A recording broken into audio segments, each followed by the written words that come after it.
શ્રી ગણેશાય નમઃ. આજના વિડીયોમાં આપણે સાંભળીશું શ્રીમદ ભગવદ્ ગીતાનો પહેલો અધ્યાય અને તેના મહાત્મ્યની કથા. આપને આ વિડીયો પસંદ આવે તો લાઈક કરજો, શેર કરજો અને મારી ચેનલ સબસ્ક્રાઈબ કરજો. અધ્યાય 1. અર્જુન વિષાદ યોગ. ધૃતરાષ્ટ્રે સંજયને પૂછ્યું, હે સંજય, ધર્મભૂમિ કુરુક્ષેત્રમાં એકઠા થયેલા યુદ્ધની ઈચ્છાવાળા મારા અને પાંડુના પુત્રોએ શું કર્યું તે મને જણાવો. આ સાંભળીને સંજય બોલ્યા, હે રાજન, વ્યૂહમાં ગોઠવાયેલી પાંડવોની સેના જોઈ રાજા દુર્યોધન દ્રોણાચાર્ય પાસે જઈને કહેવા લાગ્યો, હે આચાર્ય, આપના બુદ્ધિમાન શિષ્ય દ્રુપદ પુત્ર દ્વારા વ્યૂહરચનામાં ગોઠવાયેલી પાંડુપુત્રોની આ વિશાળ સેનાને તમે જુઓ. આ સેનામાં ભીમ અને અર્જુન સમાન ઘણા શૂરવીરો છે અને મહારથી યુયુધાન, વિરાટ તથા રાજા દ્રુપદ પણ છે અને પરાક્રમી ધૃષ્ટકેતુ, ચેકિતાન તથા કાશીરાજ, પુરુજીત પુરુશ્રેષ્ઠ, કુંતીભોજ અને શ્રેષ્ઠ શૈબ્ય પણ છે. વળી અતિ પરાક્રમી યુધામન્યુ તથા બળવાન ઉત્તમોજા, સુભદ્રાપુત્ર અભિમન્યુ અને દ્રૌપદીના પાંચેય પુત્રો એ બધા જ મહારથીઓ જ છે. હે બ્રાહ્મણ શ્રેષ્ઠ, હવે આપણા પક્ષમાં પણ જે મુખ્ય યોદ્ધા છે તેઓને તમે જાણી લો. મારી સેનામાં જે નાયકો છે તેમના નામ તમારી જાણ માટે કહું છું, તે સાંભળો. આપણી સેનામાં એક તો આપ દ્રોણાચાર્ય મુખ્ય છો અને પિતામહ ભીષ્મ તથા કર્ણ અને યુદ્ધમાં સદા વિજયી કૃપાચાર્ય તથા એવા જ અશ્વસ્થામા વિકર્ણ સોમદત્તનો પુત્ર અને જયદ્રથ છે.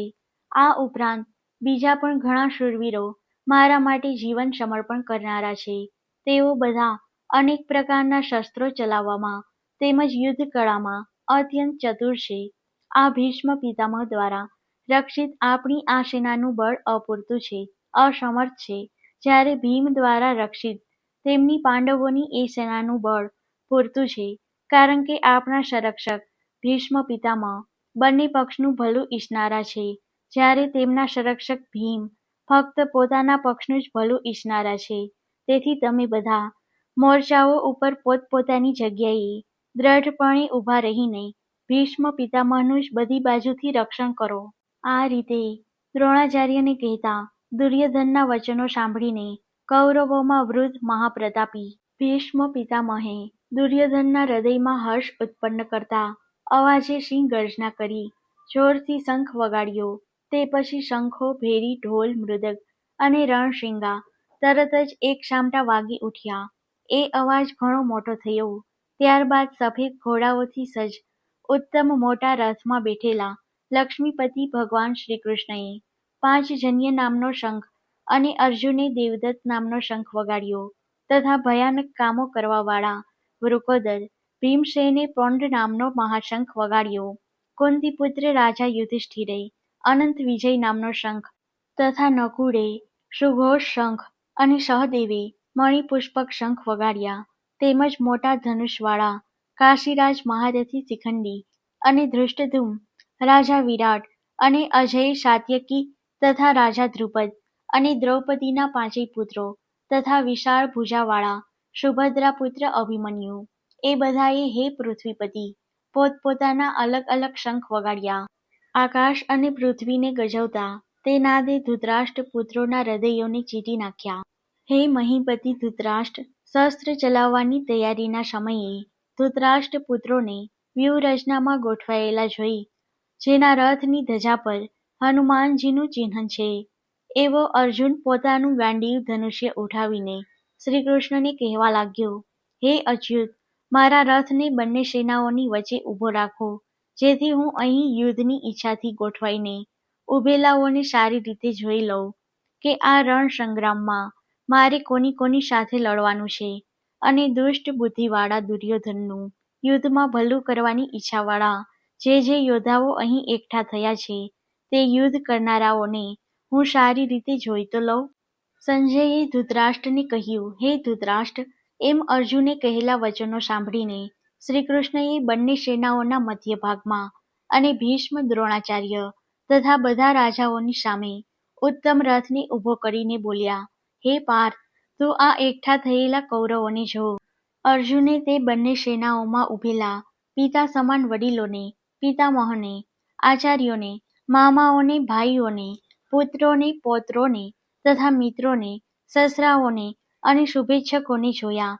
આમ બધા બાંધવોને ઊભેલા જોઈ અત્યંત કરુણાથી ઉભરાઈ જઈ અર્જુન ખેદ કરતો આ પ્રમાણે બોલ્યો: હે કૃષ્ણ, યુદ્ધની ઈચ્છાવાળા આ સ્વજનોને સામે ઊભેલા જોઈ મારા અંગ શિથિલ થઈ રહ્યા છે, મુખ સુકાઈ રહ્યું છે, શરીરમાં કંપારી તથા રોમાંચ થાય છે તથા હાથમાંથી ગાંડીવ ધનુષ સરી રહ્યું છે, ચામડી બળુબળુ થઈ રહી છે, મારું મન જાણે ભમી રહ્યું છે અને હું ઊભો રહેવાને પણ શક્તિમાન રહ્યો નથી. અને હે કેશવ, હું શુકોનો પણ અવળા જ જોઉં છું તથા યુદ્ધમાં સગા સ્નેહીઓને મારીને કલ્યાણ પણ જોતો નથી. હે કૃષ્ણ, હું સ્વજનોને મારીને વિજય નથી ઈચ્છતો અને રાજ્ય તથા સુખોને પણ નથી ઈચ્છતો.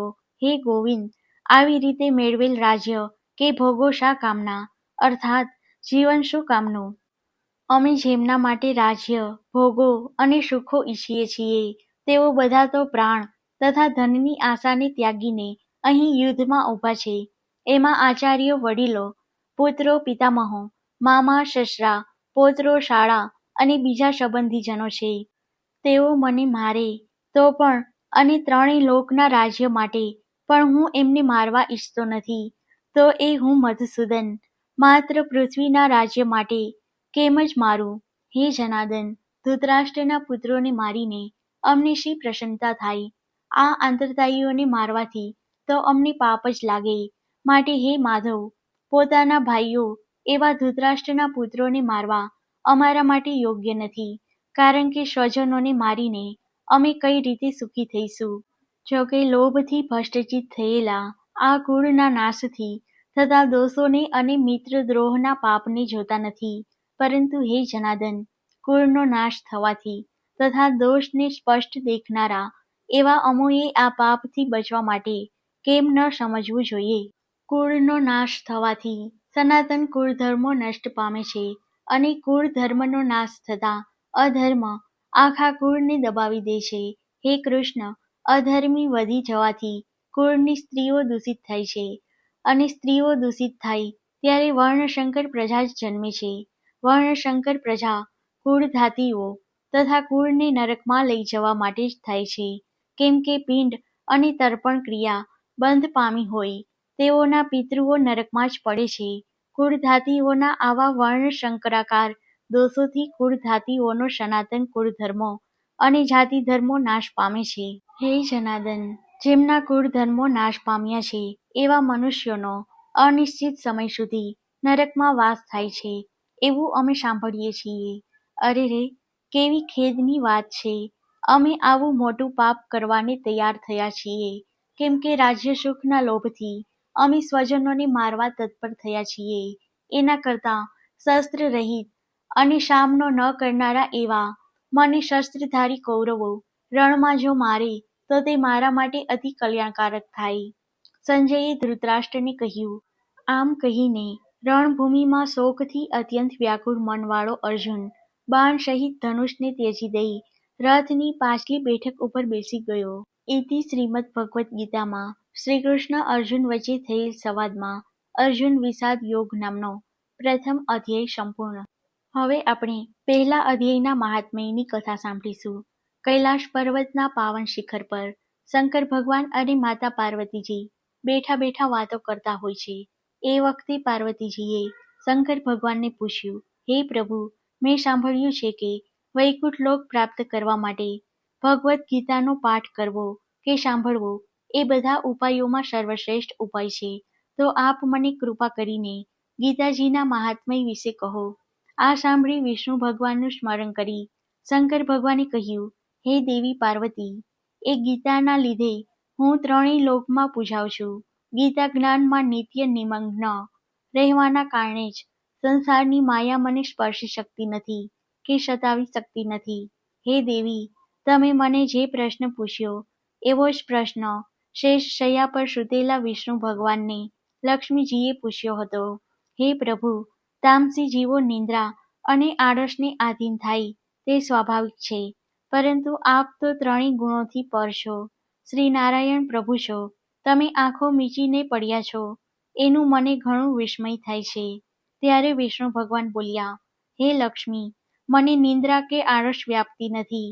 એક શબ્દરૂપી જે ભગવદ્ ગીતા છે, એમાં રહેલા જ્ઞાનના અર્થને હું આંખો મીચીને હૃદયમાં ઘૂંટી રહ્યો છું.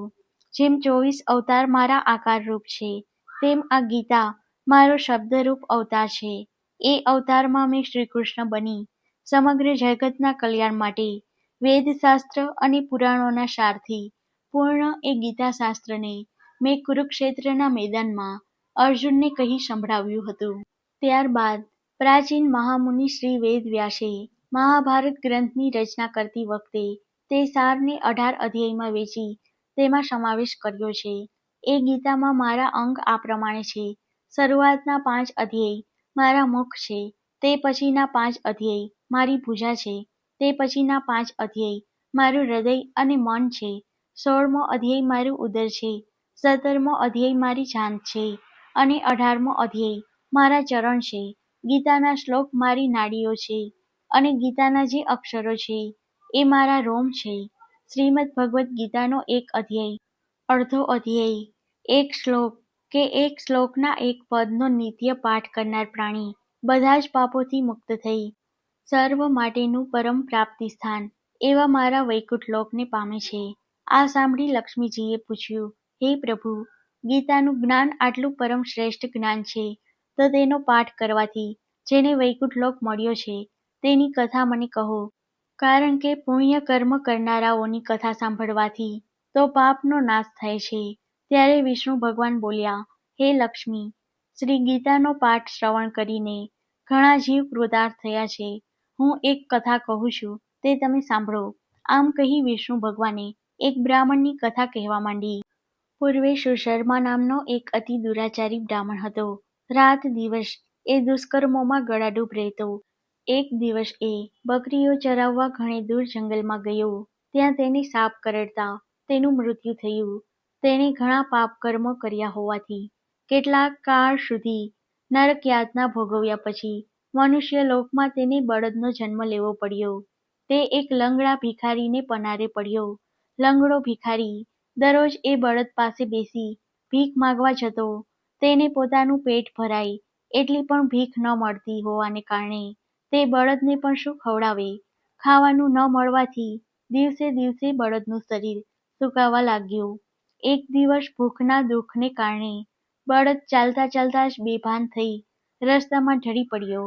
તેની આંખોના ડોળા પણ બહાર આવી ગયા, પરંતુ તેના પાપોનો અંત ન આવ્યો હોવાથી તેના પ્રાણ નીકળતા ન હતા. તે જ્યાં પડ્યો હતો ત્યાં લોકોની ભીડ જામી તેને રીબાતો જોઈ કેટલાક લોકો બોલી ઉઠ્યા, મરી જાય તો બિચારો દુઃખમાંથી છૂટે. તો કેટલાક પોતાના ઈષ્ટદેવને યાદ કરી કહેવા લાગ્યા કે હે ભગવાન, હું મારું અમુક પુણ્ય તેને આપું છું. તે પુણ્યના પ્રભાવથી આ રીબાતા બળદના દુઃખ દૂર થાવ. છતાં પણ બળદના પ્રાણ નીકળતા ન હતા. એટલામાં જ એક વેશ્યા ત્યાં આવી. તેણે પણ કહ્યું, હે ઈશ્વર, મારાથી જાણતા કે અજાણતા કાંઈ પુણ્ય થયું હોય તો તે પુણ્યના પ્રભાવથી આ બળદનું દુઃખ દૂર થાય. વેશ્યાના મોઢામાંથી આ શબ્દો નીકળ્યા કે તરત જ રીબાતા બળદનો પ્રાણ નીકળી ગયો. આમ તેના પાપોનો અંત આવતા તેનો પુનઃજન્મ એક બ્રાહ્મણના ઘેર થયો. તેનું નામ સોમ શર્મા રાખવામાં આવ્યું. તે મોટો થયો તો તેને પોતાનો પૂર્વજન્મ યાદ આવ્યો. આથી તેને જિજ્ઞાસા થઈ કે વેશ્યાએ એવું તે કયું પુણ્ય કર્યું હશે જેના પ્રભાવે પોતાનો જીવ નીકળ્યો હતો. એક દિવસ તે વેશ્યાને શોધતો શોધતો તેના ઘેર ગયો. વેશ્યાને પોતાના પૂર્વજન્મની બધી વાત કરી અને તેને પૂછ્યું કે તમે કયું પુણ્ય કર્મ કર્યું હતું. તો વેશ્યા બોલી, હું નીચ કર્મોમાં લિપ્ત છું. કોઈ સારા કર્મ કર્યાનું મને યાદ નથી. મેં તો લોકોની દેખાદેખીથી પ્રેરાઈને પુણ્યનું દાન કર્યાનું કહ્યું હતું. પણ હા, મારો પોપટ રોજ કંઈક બોલે છે. હું તેની મીઠી મધુર વાણી સાંભળ્યા કરું છું, પરંતુ પોપટ શું બોલે છે તેની મને કંઈ ખબર નથી. માટે તમે પોપટને પૂછો તો સાચી માહિતી મળશે. સોમ શર્મા પોપટ પાસે ગયો અને તેને પૂછતા તે બોલ્યો, હું અહીં આવ્યો તે પહેલા એક મુનિના આશ્રમમાં રહેતો હતો. ત્યાં સૌ કોઈ નિત્ય ગીતાના પહેલા અધ્યાયનો પાઠ કરતા હતા. દરરોજ પાઠ સાંભળવાથી મને પણ એ પાઠ મોઢે થઈ ગયો. એ પાઠ કરવાથી મને ઘણો આનંદ પ્રાપ્ત થાય છે. તેથી હું પણ રોજ ગીતાના પહેલા અધ્યાયનો પાઠ કરવા લાગ્યો. એક દિવસ હું પારધીની ઝાડમાં ફસાઈ પડ્યો. તેણે મને આ વેશ્યાને વેચ્યો. ત્યારથી હું આ પાંજરામાં પૂરાયો છું. છતાં પણ હું રોજ ગીતાના પહેલા અધ્યાયનો પાઠ કરું છું. પોપટની વાત સાંભળીને સોમ શર્મા પણ નિત્ય ગીતાના પહેલા અધ્યાયનો પાઠ કરવા લાગ્યો.